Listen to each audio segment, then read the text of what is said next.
Olá, meus amigos. Hoje quero aproveitar para te parabenizar por não ter desistido desse projeto de lermos a Bíblia toda. Alguns, infelizmente, pararam no meio do caminho. Já percorremos tantos capítulos, desde janeiro que nós estamos aqui, já lemos tantos livros, tantas histórias e você ainda está aqui. Isso é bênção. Ler a Bíblia inteira é mais do que uma meta. É um compromisso com Deus, com a transformação da nossa mente e com o crescimento da nossa fé. Pode ser desafiador em alguns momentos, mas cada capítulo lido é um passo mais perto do propósito de Deus para a sua vida. Então não desanima, não para no meio do caminho. Nós vamos juntos até o último capítulo e eu tenho certeza quem é fiel na leitura da palavra será forte na caminhada da vida. Estou em oração por vocês. Hoje vamos meditar nos últimos capítulos de Eclesiastes, onde Salomão nos lembra que a vida passa rápido e que tudo o que fazemos debaixo do sol só tem sentido se Deus estiver no centro. Aqui ele nos chama a viver com sabedoria, temer ao Senhor e lembrar do nosso Criador enquanto ainda há tempo. Então que essa leitura desperte algo profundo em você. Vamos começar fazendo uma oração. Senhor nosso Deus, estamos diante da Tua palavra mais uma vez. Fala ao nosso coração com sabedoria, assim como falaste por meio de Salomão. Mostra-nos o valor de cada dia, a brevidade da vida e a eternidade das Tuas promessas. Que a nossa mente esteja atenta e o nosso coração sensível à Tua voz. Em nome de Jesus nós te pedimos e agradecemos. Amém. Bíblia aberta, Eclesiastes capítulo 9. Tudo acontece igualmente com todos. Tenho refletido sobre todas estas coisas para chegar à seguinte conclusão. Os justos e os sábios, com os seus feitos, estão nas mãos de Deus. E se é amor ou se é ódio que está à sua espera, isso ninguém sabe. Ninguém sabe o que vai acontecer. Tudo acontece igualmente com todos. O mesmo acontece com o justo e com o ímpio, com o bom e com o mau, com o puro e com o impuro, com o que oferece sacrifícios e com o que não os oferece, com o bom e com o pecador, tanto com o que faz juramentos, como com aquele que tem medo de fazê-los. Este é o mal que há em tudo o que se faz debaixo do sol. A mesma coisa acontece com todos. Também o coração das pessoas está cheio de maldade, está cheio de loucura enquanto elas vivem. Depois, rumo aos mortos. Para aquele que está entre os vivos há esperança, porque mais vale um cão vivo do que um leão morto. Porque os vivos sabem que vão morrer, mas os mortos não sabem nada e não têm nenhuma recompensa a receber, porque a memória deles jaz no esquecimento. Amor, ódio e inveja para eles já não existem mais. Eles estão afastados para sempre de tudo que se faz debaixo do sol. Portanto, vá e coma com alegria o seu pão e beba com prazer o seu vinho, pois Deus já se agradou do que você faz. Que as suas vestes sejam sempre brancas e que nunca falte óleo sobre a sua cabeça. Aproveite a vida com a mulher que você ama, todos os dias dessa vida fugaz que Deus lhe deu debaixo do sol, porque esta é a parte que lhe cabe nesta vida, pelo trabalho com que você se afadigou debaixo do sol. Tudo que vier às suas mãos para fazer, faça-o conforme as suas forças, porque na sepultura, que é para onde você vai, não há obra, nem projetos, nem conhecimento, nem sabedoria alguma. Trabalhos sem recompensa.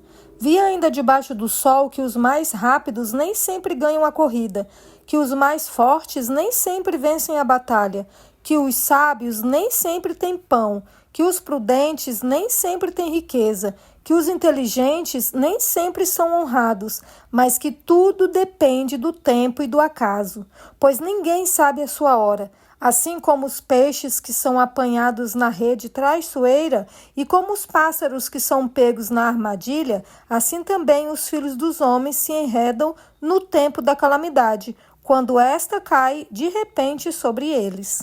Exemplo que ilustra esta verdade. Também vi este exemplo de sabedoria debaixo do sol que me pareceu excelente. Havia uma pequena cidade onde moravam poucos homens. Um rei poderoso atacou a cidade, sitiou-a e levantou contra ela grandes rampas de ataque. Nessa cidade se encontrava um homem pobre e sábio, que poderia ter livrado a cidade com a sua sabedoria. No entanto, ninguém se lembrou daquele pobre. Então eu concluí que a sabedoria é melhor do que a força, mesmo que a sabedoria do pobre seja desprezada e as suas palavras não sejam ouvidas. As palavras dos sábios, ouvidas em silêncio, valem mais do que os gritos de quem governa entre tolos. Melhor é a sabedoria do que as armas de guerra, mas um só pecador destrói muitas coisas boas. A excelência da sabedoria. Assim como a mosca morta faz o óleo do perfumador exalar mau cheiro, assim também uma pequena tolice pode ter mais peso do que a sabedoria e a honra. O coração do sábio se inclina para o bem, mas o coração do tolo se inclina para o mal. Quando o tolo vai pelo caminho, falta-lhe o entendimento, e assim mostra a todos que é mesmo um tolo. Se aquele que governa ficar indignado contra você, não deixe o seu lugar, porque o ânimo sereno acalma grandes ofensas. Ainda há um mal que vi debaixo do sol, um erro cometido pelos que governam. Os tolos colocados em muitos postos elevados, enquanto os ricos ocupam os postos inferiores. Vi servos andando a cavalo e príncipes andando a pé como se fossem servos. Quem abre uma cova acaba caindo nela, e quem arromba um muro será mordido por uma cobra. Quem arranca pedras será ferido por elas, e o que racha lenha se expõe ao perigo. Se o machado está embotado e ninguém o afia, é preciso redobrar a força, mas com sabedoria se obtém êxito. Se a cobra morder antes de estar encantada, de nada adianta o trabalho do encantador. As palavras do sábio lhe trazem favor, mas o tolo é destruído pelo que diz. As primeiras palavras de sua boca são tolice, e as últimas, loucura perversa. O tolo multiplica as palavras, mas o ser humano não sabe o que vai acontecer. Quem poderá lhe dizer o que será depois dele? O trabalho do tolo o fatiga, pois nem sabe ir à cidade. Ai de você, ó terra, cujo rei é criança, e cujos príncipes se banqueteiam já de manhã. Feliz é você, ó terra, cujo rei é filho de nobres, e cujos príncipes se sentam à mesa a seu tempo para refazer as forças e não para se embriagar. Por causa da preguiça, o teto desaba, e por causa dos braços cruzados, a casa tem goteiras. As festas são feitas para rir, o vinho alegra a vida e o dinheiro dá conta de tudo. Nem em pensamento fale mal do rei, e não fale mal do rico, nem mesmo quando você estiver sozinho em seu quarto, porque as aves do céu poderiam levar a sua voz, e o que tem asas poderia contar o que você falou. A conduta prudente do sábio. Lance o seu pão sobre as águas, porque depois de muitos dias você o achará. Reparta com 7 e até mesmo com 8, porque você não sabe que mal sobrevirá à terra. Se as nuvens estão cheias, derramam chuva sobre a terra. Se uma árvore cair para o sul ou para o norte, no lugar em que cair, aí ficará.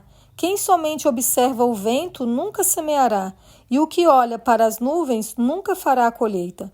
Assim como você não conhece o caminho do vento, nem sabe como se formam os ossos no ventre da mulher grávida, assim também não entende as obras de Deus, que faz todas as coisas. Semeie a sua semente de manhã e à tarde não fique de braços cruzados, porque você não sabe qual irá prosperar, se esta, se aquela ou se ambas serão igualmente boas. Doce é a luz e agradável aos olhos é ver o sol. Mesmo que alguém viva muitos anos, deve alegrar-se em todos eles. Contudo, deve lembrar-se de que há dias de trevas, que serão muitos, e que tudo o que virá é vaidade. A mocidade.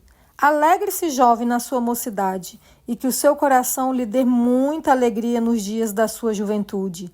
Ande nos caminhos que satisfazem ao seu coração e agradam aos seus olhos. Saiba, porém, que de todas estas coisas Deus lhe pedirá contas.